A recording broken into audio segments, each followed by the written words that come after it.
2004 was unbelievable because that's when we first come out and the first album was out, and we just played and played and played until fucking my throat was bleeding and Serge's fingers bled. We could stay up all night, all the time, and then do a gig and then do it again and do it again and do it again. And we had more energy then. We haven't lost it, but we were only young. We were 23 years old. I'm 33 nearly next week. So, 10 years. Yeah, I mean, we could just do it. We could do it then. But we'd only have about 7 songs in the set.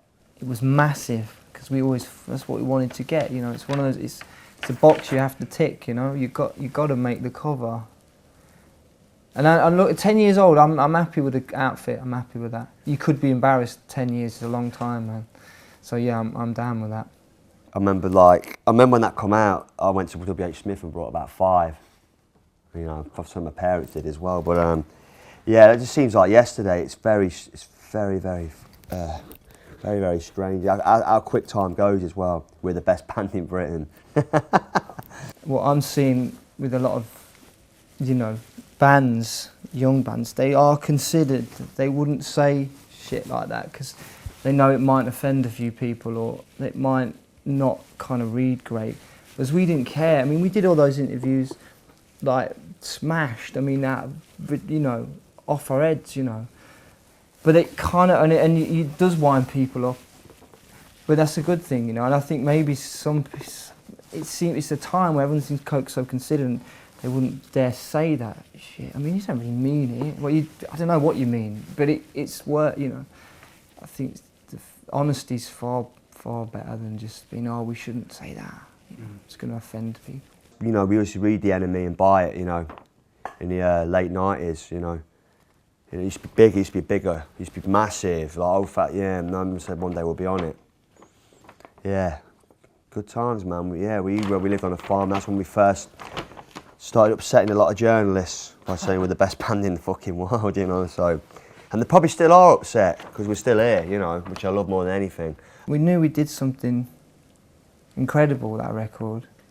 It's kind of you just know, we'd made something that was pretty special, and just from everything about it, from the cover, from doing that, it was just we set ourselves apart from everyone else. I mean, we've kind of always been not really, there's no scene, can't really pin us down. So I think we realised that on West Rider that it was more to push the boundaries as much as we can within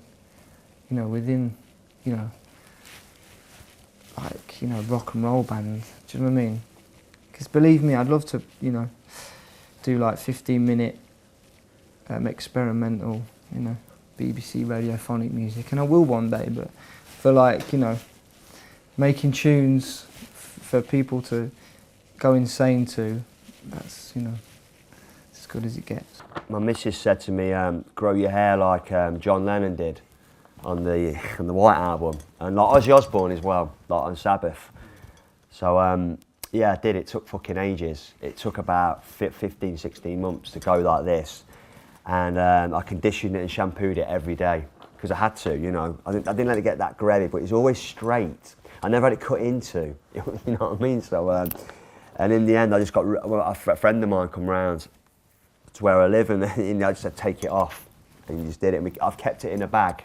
I don't know where it is, but I'm going to sell it to the Japanese fans one day, as a proper souvenir on eBay. It's taken us that long to realise what we are and what we do. The closest, we're not really like come in and sort of twang guitars and be all like, it's not our thing. We combine, heavy sort of electronics with tunes, And this last tour we did, by far the best we've ever been. It's nice to realise that later on, rather than going, we were really good early on, now we're fucking a bit shit, But now, so touring wise, that was like such a massive realisation of what we could achieve, what we could do. This was a Velociraptor record, as you can see, shorter hair, cleaner. Serge kind of kept his hair the same, but like bit of a shorter beard.